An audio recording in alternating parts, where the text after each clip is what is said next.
A Bible and a beard. These three-strike era men, it's a whole bunch of them that are getting out of prison now, and I'm seeing a really troubling trend. We're in 2025. That means men who went to prison under the three strikes law, they're now being released after doing 20, 30, even 40 years behind bars. Now, let me explain what that law really was.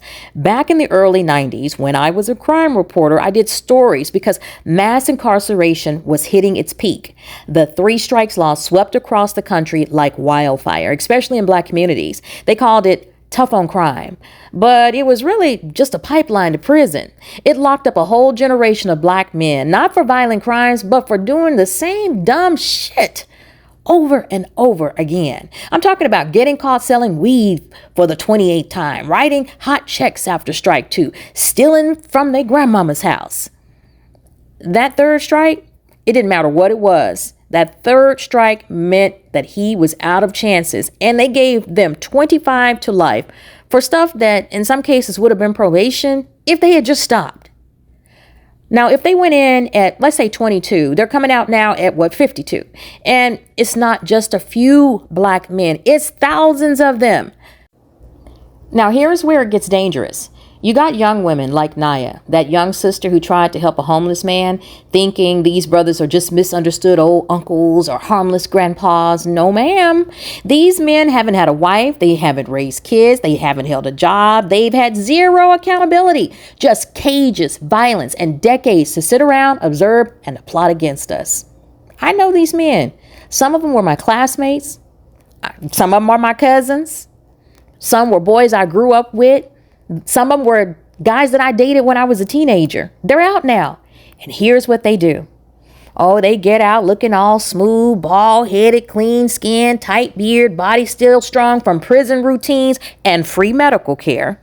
They come out so humble, grateful, gracious, talking about how God changed them and how they were just some knucklehead kids. They didn't know no better. They're calling you every day. They're loving on their mothers, their sisters, their nieces. They visiting their grandparents if they still alive, promising that they are a new man.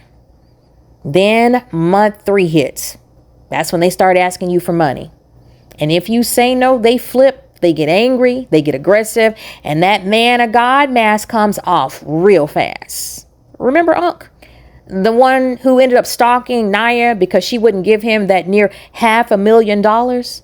The $500,000 that you young women gave him and told us, these old heads, that we need to shut up. And we kept saying, if he's a black man our age, would nobody ask the women who tried to love him? Turns out he was exactly who we said he was, a three-striker, a serial assayer, and an attempted unaliver.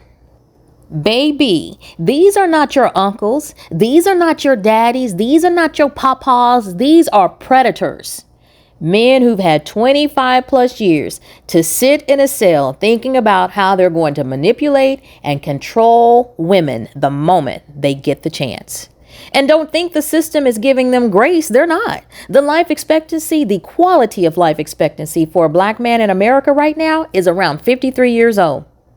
They're letting these black three-striker men out so they can die on your couch.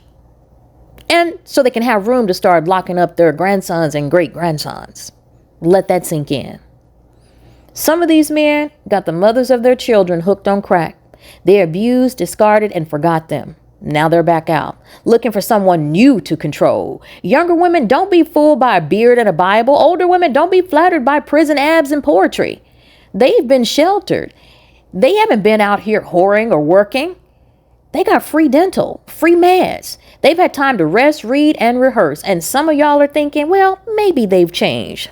If you see some of them now, you ain't got to feel sorry for them, because back in my day, you couldn't even walk past certain ones unless you had given them something the night before. They were arrogant, prideful, and hateful. And now that they old, they want to look you right in the face at the Kroger's and you don't speak to them.